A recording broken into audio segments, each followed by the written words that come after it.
You can look at his BABIP and say it's a little bit inflated. Last year was 360. That's what I'm saying. Is there's a little thing where I'm not saying he's going to fall off the cliff. I'm just saying that in order to not play a position, to eat that DH spot, in history of baseball, in the history of fantasy baseball, there have only been a few players that have merited that. You know, it's like the David Ortiz spot, right? So the only guys that really could eat that spot and you didn't care were David Ortiz and Nelson Cruz, and that's Nelson really Cruz. It. Well, Ari, so let's look. You want to talk about exit velocity? He has for the last couple of years he's been around 117. That's pretty consistent for 1, 2, 3, and then in 2019, 2020 it was 114. So we had a 3-degree. That's his max exit velocity. His average exit velocity has been 91.6. No, max is what's important actually when it comes to this stuff. Sure. Because that's when you're connecting the ball the hardest, obviously. His barrel rate's consistent, though. His hard hit balls are consistent. Hard hit percentage is consistent. It dropped a little bit last year, but it's been fluxing from what it's been. It'd be one thing if it was a massive exit velocity dip. I could get a little bit more alarmed, but I still think he's a lock for 35 homers this year. And you can put in 285. I'll take that all day from where he's getting drafted. If I thought that was a thing, he'd be worth a 4th round pick. I just don't think that's a lock. Okay. Fair enough. Want to move on? Where was I? The Nelson Cruz show. Yeah, there's 4 DHs that we have to kind of reconcile. Stanton was one. I already mentioned him. Cruz another. I didn't put him in the outfield. There's no chance he's going to play outfield. Dude, no, his ADP is 98. I'm sorry. That's fucking value. Oh, he's 98, really? 90 fucking 8, dude. That's value. Every draft I've been in, he's been 50 or under. Every draft I've been in. Considering NFBC says the lowest he's ever been drafted on their site is 62. 62 is the highest, and lowest is any live draft. I've only been in mocks. Yeah, I'm sorry. Highest is 61. Lowest is 144. But if I can get him around 100, I'm fine with that. Sorry. It might be the way we learned that because we had that thing. All right. So what round was that? Round 4 was Springer, Arozarena. Yeah, we were stuck on a Arozarena. We went on a tangent. All right, round 6. Round 6. Well, round 5. The last guy in round 5 is Teoscar Hernandez, who hits the ball super hard. Ooh, I love Hernandez. The guy goes right after him is Lourdes Gurriel. I love both those guys. I don't know how I can get both on my team. I don't think you can. Round 6 but that was Grisham, Lowe, Conforto. Hernandez was round 5. Round 6 is. Do you like Grisham enough to take him over the guys that you're just talking about? I don't have him there. No, I don't have him. That's the ADP. Because I'm not doing that. Grisham is one of those guys. He's much like the Kyle Tucker thing. Like, people really love him. Sure. And I don't see that. I understand what there is to love there. It's like he's a guy that might hit you. He might go 20-20. That's really what everyone's thinking. Sure. Right? Which is reasonable to expect. He went 10-10 last year in fucking 60 games. So, but he's one of those guys where he's going to be drafted too high for my blood. It's like, exactly. I know he's 66 here, but it says like the high is 42. There's going to be somebody in every league I'm in that's going to draft this guy way too high. Okay. Which makes sense. Yeah. You know, and that's thing. I would much rather fall back on this round 6, which has 4 guys that I like. I like all 4 of them. I like Gurriel a lot. I like Nick Castellanos a lot. I like Charlie Blackmon a lot. How can you take Grisham over Blackmon? I don't know. I have a really hard time. I love Charlie Blackmon, dude. I'm higher on him than most are. Yeah, I don't. I mean, sure, he's not stealing the bases anymore. He's still going to hit 300. He's going to hit 300. He's either going to score a lot of runs or he's going to drive in a lot of runs depending where he bats. He always likes to score a shit ton of fucking runs, dude. Well, no, it's because he bats first a lot. But if he might drop in the lineup this year and then really? Be an RBI guy. That's what I read. Which would be cool. It could be a different approach to him. You know, but it's just a function of where like Chris Bryant on the Cubs, right? When he bats like second, his RBI is low, but his runs high. If he bats third, his RBIs are good and his runs are low. That's just the nature of where you bat in the lineup. And Blackman's going to produce based on where he's at. And either way, you're fine with it. Can I tell you, there's a massive phenomenon going on amongst the fantasy baseball community as more and more dynasty leagues have started to pop up over the years, is like people falling in fucking love with young prospect type guys. Oh, yeah, they're stupid. Exactly. And they always overdraft these guys based on ceiling. But I'll take a guy with Charlie Blackmon's track record 100 times out of 100 in this stage of my fantasy. It wasn't the case 5 years ago. I was always on those hot guys. The thing about it is you have to kind of balance it out. I remember a couple years ago, Sure. you were talking about how poorly you did in one league because you took just so many chances. Too many risks, exactly. Right. Yeah. But at the same time, to mitigate those. You got to take a few risks. You can't take no risks. Yes. It's like we got to balance it right. But there's gonna be you get that Pete Alonso season every once in a while, and we're drafting him in the 25th round where he hits 50 bombs for you. I mean, sometimes it happens. And so I understand why it is. That's the whole thing. The reason why these guys are high isn't because you're in a league with 15 other players and everybody would pick them in the 5th round. It's because you're in a league with 15 players and 1 or 2 of them would. And that's all it takes. Like I'm going to pick Tasker Hernandez ahead of where a lot of people would pick him. That's just me.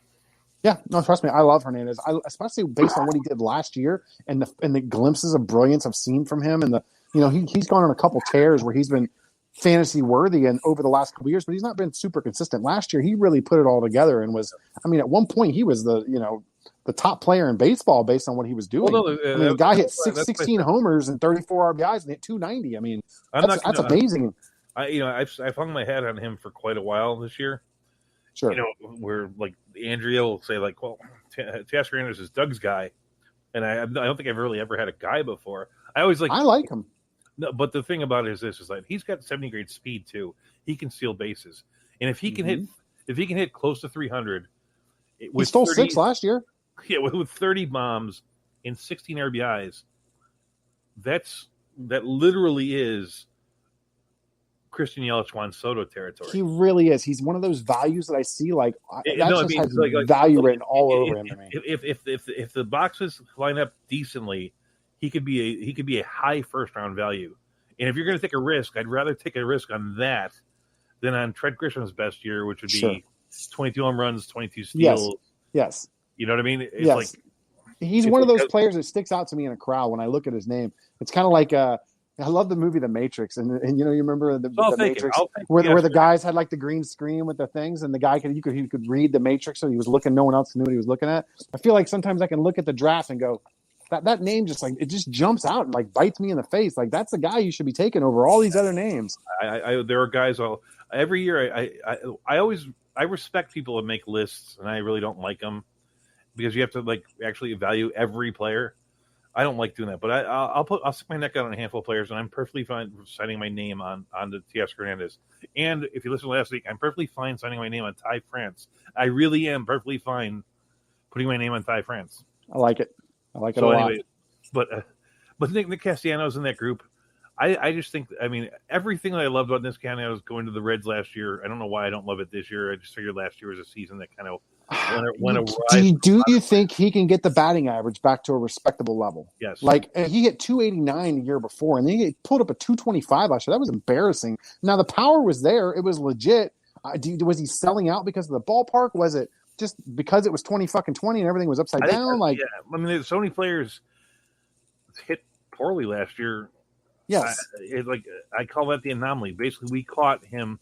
If we got Nick Castellanos, and his batting average was 225 from like July 13th through September 13th. Sure, then you'd be alarmed. You wouldn't be alarmed at all. Austin Meadows is by himself in the 7th round. I like Austin Meadows a lot. I do too. I don't know why he was everybody's darling.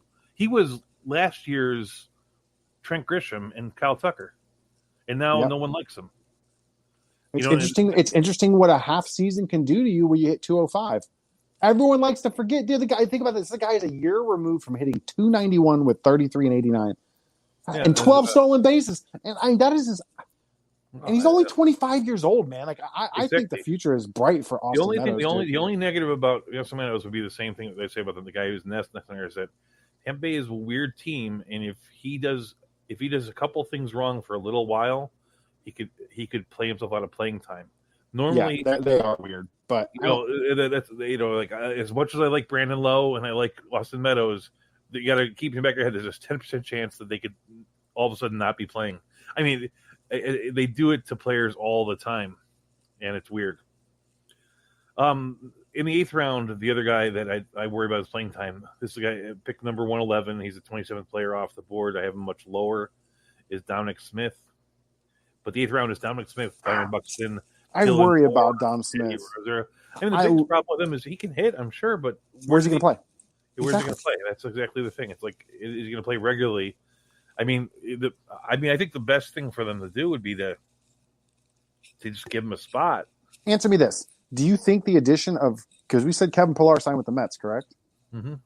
Do we think the addition of Kevin Pillar is insurance to, because they know Dom Smith's so fucking horrible in the outfield? Well, I mean, Kevin Pillar can cover a country mile. Mora too. They signed 2 center fielders. It was in their cards the whole time that they wanted a center fielder who could play center field. Yes, which is smart to do. I think that's their game plan. Is that we're gonna have a really good shortstop fielder, and we're gonna have a really good center fielder, and we're gonna have a really good catcher. Be strong up the middle. Everyone else doesn't have to field worth anything. I think that because James McCann is a better fielding catcher than you think. I love James McCann, dude. I really like what the Mets are doing. Fielding catcher. He was a runner. Last year, he was a runner-up for the Golden Glove of catcher, and last year was the first time it wasn't just it was done based on numbers, not on a beauty pageant. Nice. So it's going to be interesting to see, man. But yeah, it's like they're going to have good fielders around him. Dominic Smith, I think that if you're going to draft him this high, the only thing I would say is you probably want to, and I do actually say this to anybody, if you're playing in a 5 outfielder league, you probably want to draft 6 outfielders because somebody's going to have a day off periodically. Mm-hmm. If you're drafting Dominic Smith, you're going to want to pair up with somebody that you kind of like later on, have like an extra ace in the hole just in case. Byron Buxton. I like Dom Smith so much, man. I think people really sleep on him. I think he just kind of gets lost in the mix, man. But he's one of those guys. Like he's gonna hit close to 300 for you. There is a real. I mean, once you get past Blackman and Meadows, there's not a lot past here where you go, these are sure things. Like I think these are great players. Sure. And Smith's the next guy there because it's like if you want to argue Smith over Rosario or Smith over Pham or Smith over Verdugo or Smith over Lewis, I get it. I disagree with you, but I can't draft him over those guys, but I just like him as a player, and I think that he may end up getting lost in the shuffle a little bit. Well, no, that's the problem. Is if he's going 111th pick and Lewis is going 130th and Pham is going 128th, he's not getting lost. Sure. So where is it? I thought that. So Buxton, I think Buxton will never be the player we want him to be, but last year he showed enough that he's on the verge of doing something really darn good. I like Buxton, man. I think, man, he got caught up in the fact of the number one prospect. People were comparing him to Mike Trout early in his career, and then he had all those injuries to start off his career. I really think it derailed him and kept him from being the player that we all thought he could be. And I don't think he ever could be that guy. But you're looking at a guy that can hit 260, walking up to get on base, field an outrageously great center field, and hit 14 home runs and steal 28 bases. He's going to hit more than 14 homers. He hit 13 last year. He did hit 13. Oh yeah, but that was sort of anomalous. I don't know, man. His power. He's always had that sneaky power. He was so sneaky you never noticed it. But I get you right. He had 13 last year, so maybe 14 is a little low, but yeah, maybe 20 home runs. Okay, I don't know. Byron Buxton's a guy I have a sweet spot in my heart for. I always draft him. I don't know what it is. That's the same thing as like he's never going to be the player we hoped he'd be, but he's going to be a very good player. That's what I'm trying to say. Like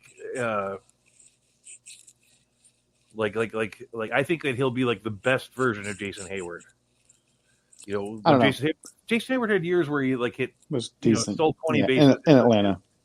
He had a couple years like that. That 1 year in St. Louis. But he's not going to be Mike Trout. Is basically what I'm saying. He's not going to be Mookie Betts. He's not going to be Juan Soto. But he's going to be as good as these guys in the middle here that we're talking about. I like all these guys. My favorite of the group that you've mentioned so far is probably going to be Tommy Pham, though. And I think he is grossly undervalued based on the season that he had last year.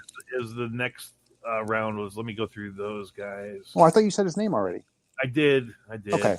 I'm like, you said his name. Yeah, I just want to go through.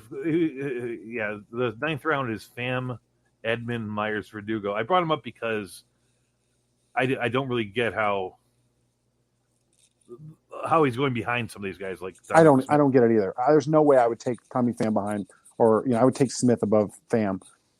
I'd take Smith. I'd take Tommy Pham right around the time I'm taking Blackman or Austin Meadows.